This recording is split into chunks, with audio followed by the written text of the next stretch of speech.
when you see archetypal stories portrayed in front of you, and that happens all the time.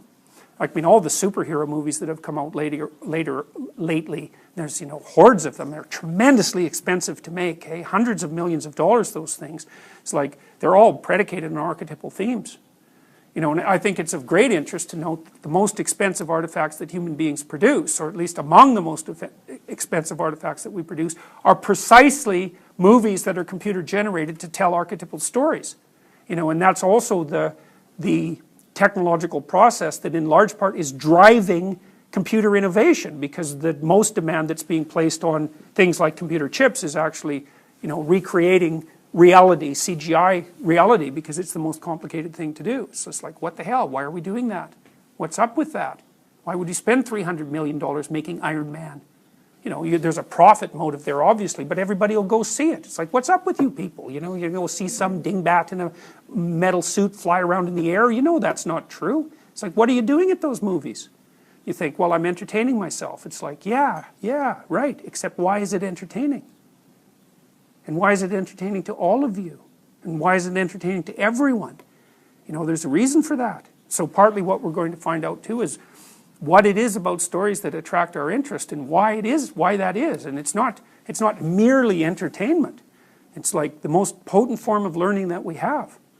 So, well, anyway, so that's the goal. And during this as well, you know, I hope that you can articulate yourselves further and also come to some deeper understanding about the absolute essential nature of proper language use in spoken language and in written language, because you basically think and speak and write yourself into existence. And one of the things that means is you should be very, very careful with what you say, because you are literally bringing realms of reality into being through speaking, and you want to make bloody sure that the realms of reality that you're participating in bringing into being are the ones that you would actually like yourself and those you love to inhabit.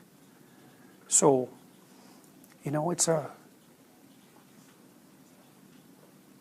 Well, I don't have much more to say about the course than that, so what I'll do now is see if you have any questions. So, yes? I wanted to know why is the dragon bad? And I felt like I liked him all along. I felt like he was getting out of control when he got bigger, but I bet he just wanted some attention, but I don't know why from the beginning we were building it up for the dragon that he's bad. Right, well, yeah, you know, okay, so the question is, why is the dragon portrayed as bad? It's like, well, first of all, we might notice that cross-culturally, that's not necessarily the case, right? So the dragon in the West tends to be something to conquer.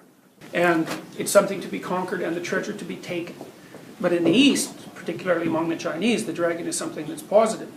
And what I would say is, when we'll study this when we get into the symbolism that's associated with reptiles, fundamentally, with predatory reptiles, you see that the dragon is actually a tremendously ambivalent representation, because it really represents the unknown, or even more precisely, it represents the element of the unknown that you don't even know exists.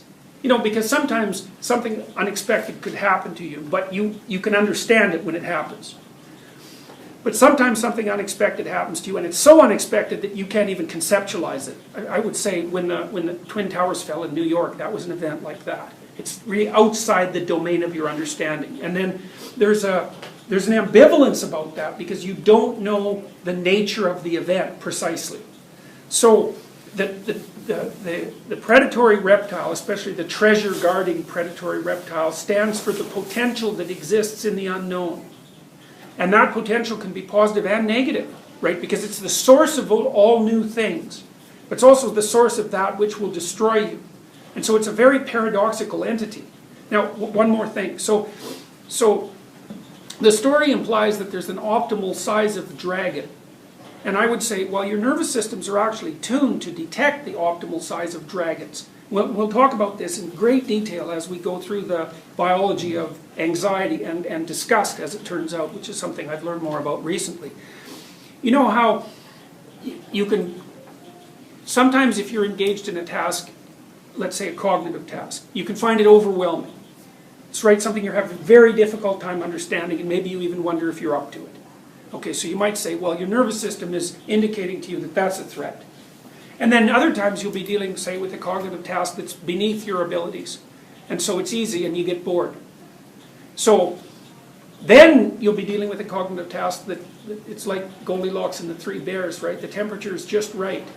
And what happens is that you have to grapple with the task, and it pushes you forward in your development, but it also really engages you.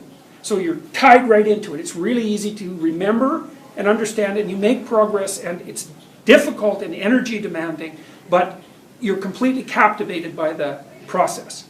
That's the right size dragon. And that's what your nervous system is telling you. It's saying, look, this amount of novel information in this domain is precisely the amount that you can incorporate while optimally transforming the knowledge structures that you already have without exceeding your capacity. And what that does, the way your nervous system signals that to you, is you get interested in it. You know, because you might ask yourself, like, why do you get interested in things? And you're bored by some things, and some things are overwhelming. It's like you don't have any choice about that. It's not a decision you make, right? It's something you discover as you act in the world. And so dragons of optimal size are engaging, and they push your development. But if they get too big, then they're too much. Could this dragon then be the child potential? I see an analogy between this and the story with the baby in the crib and the thunder going, hitting everywhere. I think it could be that. Like the thing about that particular symbol is that it describes the unknown outside of conceptualization. It's pure potential. Now, you know, here's something to think about in relationship to that. I did a little TED talk on potential, which, if you're interested in this sort of thing, you might want to look at, because I got it right in that talk, I thought. But, you know, there are different ways of thinking about what the world's made out of. And, you know, we think that it's made out of matter. That's the basic dogma, say, of the materialist realm. And I would say, look, it's really useful to treat the world as if it's made out of matter, and look at all the things that treating it that way has allowed us to do. But that doesn't mean it's the final statement about the nature of reality. And whatever matter is pretty damn strange when you get to the bottom of it. We don't understand it at all, and we don't understand its relationship to consciousness. But putting that aside, we also act as if things other than matter are real. So, for example, we act as if potential is real. And that's a very strange thing, you know, because potential by its very nature is not really defined, because otherwise it wouldn't be potential, right? It would be actuality. But, you know, all of you understand your parents when they say, well, you know, you should live up to your potential, or there's potential there. And I would say, actually, most of the time when we're dealing with the world, what we're dealing with is not the material world per se. What we're dealing with is potential. It's like what we're dealing with, what this could be. And we're trying to realize the potential. And so another thing that you could think about with regards to the symbol of the dragon in particular, it's the predatory reptile more basically, is that it's a representation of potential. And so, and I think the reason that it takes reptilian form, and we're going to talk about this in great detail, is I think that what happened as we evolved is that the systems that we originally evolved to detect predators constituted, when we underwent the cognitive revolution that transformed the world into abstract representations around us, that initial predatory detection system was elaborated up into the system that we use to detect the unknown as such.